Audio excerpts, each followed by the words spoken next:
From the Library of Congress in Washington, D.C.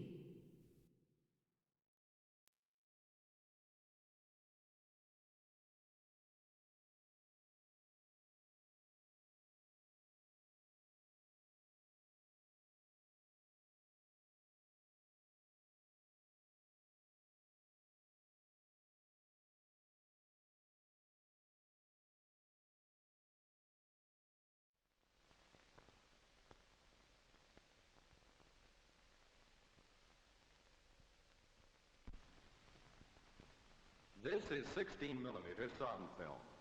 Because it's easily shown on small portable projectors, its invention has greatly increased the use and value of motion pictures. These days, anyone can operate a sound projector.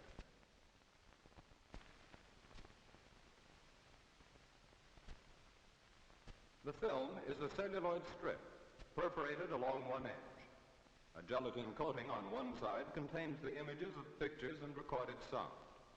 On black and white film, these images are formed of silver, and on color film, they're formed by dyes. Celluloid, unfortunately, is not the world's strongest material. Therefore, motion picture film must be handled with care to protect it from damage. You see what I mean? Let's take another example. Care must be taken to protect film in transit. Here's a strong fiber box, but see what's inside.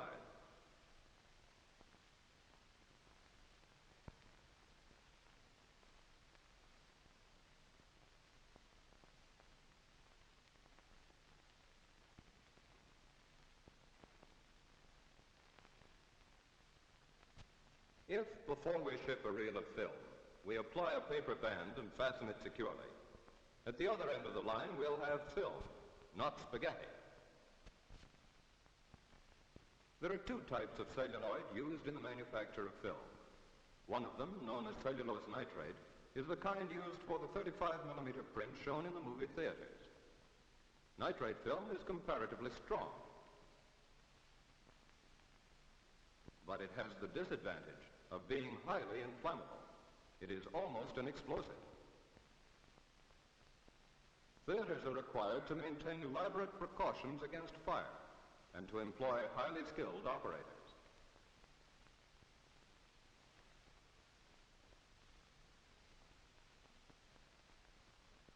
This is just one of many reasons why it would not be safe to use nitrate film in a portable projector. All 16mm film is made of acetate cellulose. Acetate film is perfectly safe, but it's not as tough as nitrate. Any friction against the surface of moving film is likely to produce a scratch. It shows on the screen as a dark vertical line, like this, and this, and this. Hey there! Get your fingers off the film. That's better.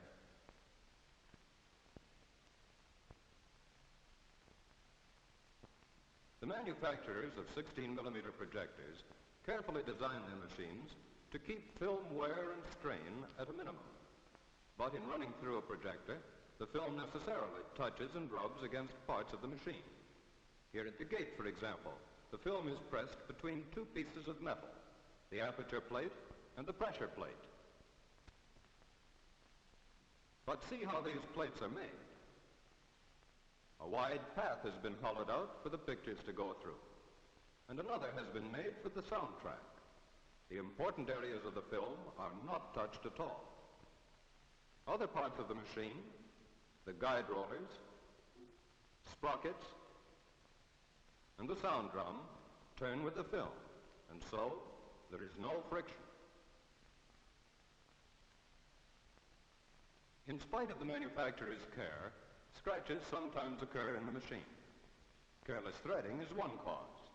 Here, for example, the operator is allowing the film to scrape the bottom of the lamp house. See those guide rollers? That's what they're for.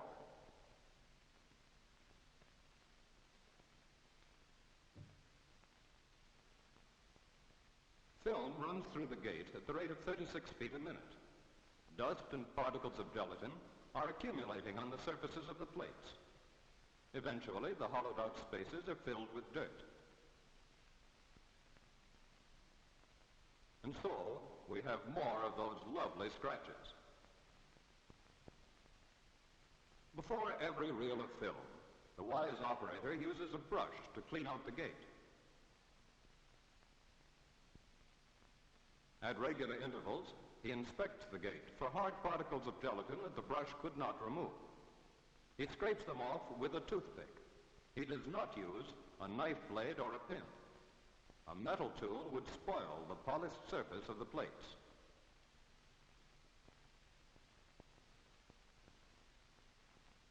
The operator also cleans the sprockets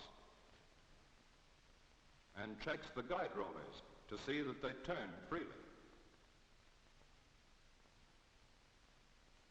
While we're talking about scratches, here's another way to make them. The film is wound too loosely on the reel. We think it ought to be tightened, so we grab the reel firmly and pull the film good and hard. This is called cinching the film, and the scratches we get are called cinch marks. They look like this.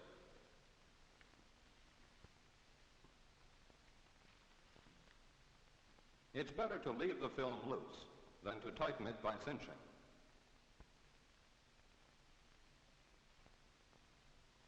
The perforations along the edge of the film provide the means by which the sprocket wheels of the projector move the film. Here, the operator has been careful to mesh the film perforations with the sprocket teeth.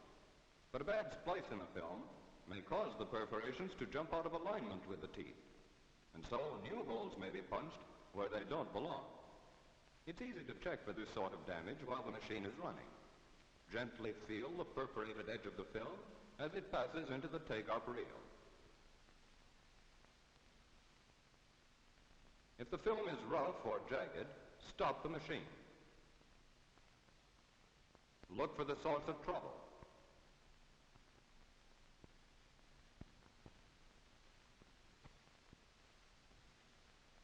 The sprockets carry the film with a smooth, continuous motion. But at the gate is a set of claws which move in and out, up and down, to give the film an intermittent movement. Film is threaded so as to leave small loops above and below the gate. These loops act as shock absorbers, confining the intermittent movement to only a few inches of film. A few torn holes like these may travel safely through the sprockets. But at the gate, the claws fail to drive the film. The lower loop tightens, and on the screen we have a picture that looks like this. Without its shock absorber, the film is being strained. A few torn holes have grown to be a whole series of them.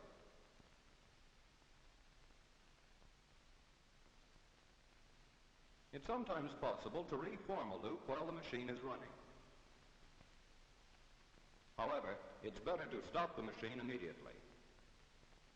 There will be less damage, and the operator has a chance to check all of the threading.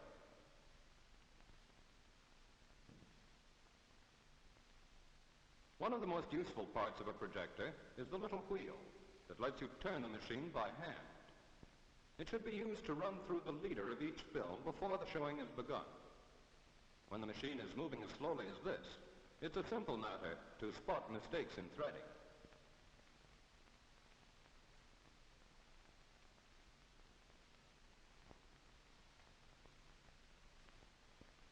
When a film breaks in two, it can, of course, be repaired. A splice is really a weld, so the trick in making splices is to have the overlapping surfaces absolutely clean. Roughing them lightly with a razor blade will help. And be sure that the cement you use is fresh.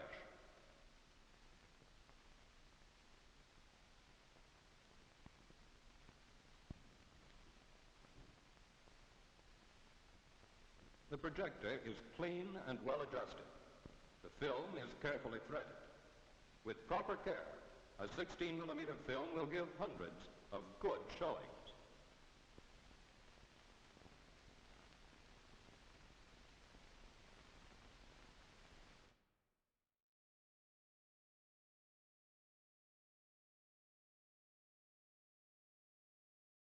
This has been a presentation of the Library of Congress. Visit us at loc.gov.